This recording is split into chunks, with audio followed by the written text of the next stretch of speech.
Hello friends, welcome to my mini vlog. आज का vlog है चलो कहीं घूमने चलते। असाच विचार करत आम्ही निघालेलो आहे विसावा गार्डनला, ते पण खूप वर्षानंतर। याआधी मी खूप वेळापूर्वी इथे आलेली आहे, बट त्याच्यानंतर मी जेव्हा तिथे गेले तर इतक्या गोष्टी बदललेल्या, चक्क मला ते विसावा गार्डन जुनं नव्हतंच वाटलं। आणि तिथे असे छोटे छोटे बच्चेचे व्हिडिओ घेतले, पासेस काढला आणि आम्ही मध्ये जायला रेडी। आणि चलो गाईज, तुम्हाला थोडंसं मध्ये विसावा गार्डनचा व्ह्यू आम्ही दाखवून देऊ। सगळ्यांनी बघितलेलं आहे, बट इट्स ओके ना, आम्ही दाखवते आमच्या अँगलनी, तुम्ही पण थोडं बघून घ्या। हे बघा, विसावा गार्डनचा हे एरिया वेगळा आहे। इकडे लेफ्ट राईट साईडला त्यांनी थोडंसं खेळण्यासाठी बनवलेलं आहे आणि किती छान लेकरं खेळतात आहे। मला असं वाटतं की काश यार आपण फिरसे बच्चा बन जाते आणि या सगळ्या गोष्टी राईड्स एन्जॉय कराव्या, बट फिर भी आमच्या गप्पा गोष्टी करत आम्ही मस्त व्ह्यू एन्जॉय करत होतो।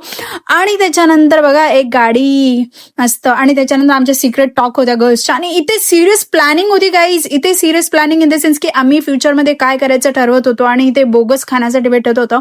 त्याच्यानंतर आम्ही दुसऱ्या साईडला आलो, दुसऱ्या साईडला आल्यानंतर खूप सारे छान बॅक टू आउटसाइड फ्रॉम, तिथून बाहेर आलो आणि आम्ही विचार केला की चलो कुछ खा ही लेते। साईडच्याच तिथे गाड्यावरती आम्ही ऑर्डर केलेला आहे वडापाव, दाबेली वगैरे मस्त, आणि छान खाऊन आम्ही म्हटलं की चलो अभी निकलते है।